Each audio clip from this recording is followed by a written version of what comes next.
20 वर्षापासून टाळ्या झाल्या त्यावेळी 2027 ला पहिलं इंटरनॅशनल स्कूल चालू होते आणि त्याच्यामध्ये 100 ला मुलांना एंट्री वाटणार आहे.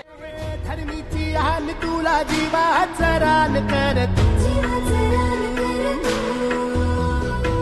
पेटून राहू भार वादळ वाऱ्यात